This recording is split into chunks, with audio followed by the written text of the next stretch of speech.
Saan? Maganda ito. For today's video, lalabas nga tayo para mag-preserve sa birthday ni Azumi at gumala na rin with the family. And una nga naming destination ay ang McDonald's Vegan para sa kanyang third birthday party. Makikita mo dito yung excitement ng bata kasama ang kanyang owa at kanyang daddy. And nandito na nga kami sa McDo para mag-preserve sa kanyang birthday. Tinuturuan ko ng konti ang kanyang mami kasi ang mami niya gustong gusto talaga gumastos. Alam mo yon, yung ibibigay lahat para sa kanyang anak. After nga naming mag-preserve sa McDo ay dumiretso na kami sa Lawag. Ayan, on the way to Lawag at ang una naming destination ay ang favorite spot ni Akira sa Lawag kundi ang mall. Yes guys, mahilig siya sa mall kasi lumaki siya sa Manila. Kaya sanay na siya sa SM, Robinsons, name the mall, she knows it.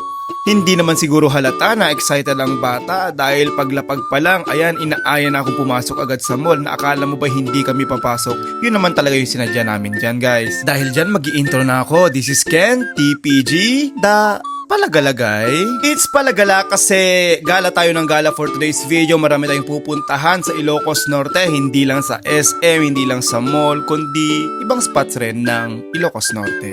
Dahil nga paglapag namin sa SM ay gutom na kami kasi lunchtime na yan. Actually, lagpas lunchtime na. Kaya diretso na kami sa food court.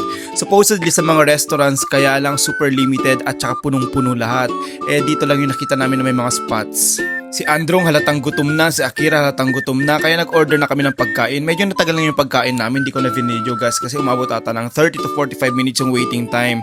Kasi kahit dito sa food court, marami pa ring pila. Kita mo naman na nag-enjoy lahat. Well, gutom nga, 'di ba? Kaya kahit si Azumi nangungulit na yan, may yakol pa ang kanyang mami. Hi sa camera, Azumi. Ito yung isa sa pinaka-favorite part ko talaga pag nagmumol, yung pagkain. Hindi dahil palagi kong gutom kundi dahil makikita mo talagang natutuwa yung mga tao. Dahil nga sobrang bilis lumaki ni Akira, grabe. At magaling siyang magdede at kumain. Dumiretso kami sa department store para mag-shopping. Dahil problema ko na nga ang pumuputok niyang tiyan sa kanya mga damit. Grabe, tignan nyo. At aside nga sa damit, grabe tong batang to. Gusto niyang bumili ng mga kitchen set, mga laruan, mga toys. At lalapit pa yan sa akin at lalambing kahit sinabi ko ng ang dami na nating gastos today. Oh, ayan, naglalambing. Meanwhile, si Azumi at ang kanyang daddy, chill-chill lang, inaantay ang kanyang owa. Dahil pumila pa kami dito dahil sa dami ng tao kasi nga before school na 'di ba? So daming nagra-rush shopping. At ipinila na nga rin namin yung mga pinamili kong gamit, damit ni Akira at toys para makaalis na rin kami dito kasi marami pa kaming pupuntahan guys. As in, ang dami naming biniling damit ni Akira. Grabe talaga yung gusto ng bata. Tignan nyo, behind the scenes. Ang dami niyang gustong kunin. Pero syempre guys, kailangan pa rin mag-budget. Hindi pwedeng lahat na lang kunin, di ba? Si Kaisel nga bilang sweet tooth kagaya ko, talagang ni-request niyang pumunta kami ng La Preciosa para sa carrot cake. Grabe sa Akira, alam na niya dito kasi ilang beses na kami pumunta dito para mag-take out ng carrot cake. Pero this time naman ay magda-dine in kami together with Ariel, ang bayaw ko, asawa ni Kaisel, sina Tita Gemma, si Mamang, si Akira, sina Androng. Para sa dessert namin, dito na kami nag-dessert sa famous na carrot cake ng La Preciosa. Medyo looban na to guys. Nagbago na sila ng pwesto, hindi na yung gaya ng dati na sa gilid lang ng highway at harap ng hotel.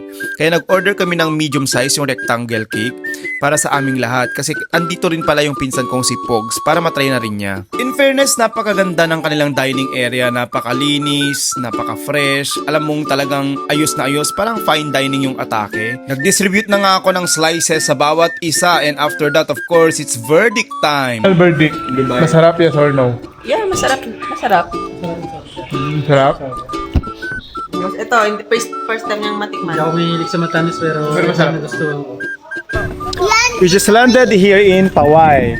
O, kaway. Ito yung request niya. Ng transition after namin sa La Preciosa, dumiretso na kami sa Pawai para sa picture taking na walang humpay. At of course, empanada. Abangan nyo mama yung empanada dyan. Although gumawa na ako separate vlog sa empanada at nirate ko na. Pero tignan nyo muna to guys. Kita mo naman na makukulit, takbo ng takbo, talagang na-enjoy sa pagpunta sa iba't ibang places sa Ilocos Norte. Naakala mo ba'y turista galing sa Manila, di ba? In fairness rin naman talaga sa itsura ng Pawai Church. As time goes by, lalong gumaganda. Ang ganda ng view, grabe.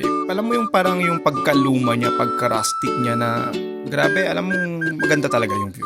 Sumaglit lang ako sa loob and after that lumabas na ako kasi naiinitan ako at may nakita akong halo-halo. Nakita nyo naman yung vlog ko siguro about this one na galing pa daw sa Laguna and Laguna's creamiest nga yung tatak nito, diba?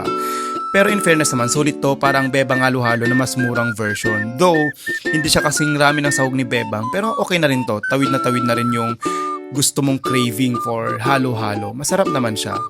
And after that, dumiretso na kami sa empanadahan. Alam mo dati yung perception ko pag sinabing Pawe empanada sobrang sarap pero nataon dito na medyo maalat at hindi masyadong masarap. Kaya eto, rating natin. Rating ko dito guys. 6.5. Rating Kada yan. Ha? 6.5 over 10 na lang. Tita. Binigyan ko mo siya. Makila, mabasag yan ah. Uy. Kira. Kira. Wah. Bye guys. Nas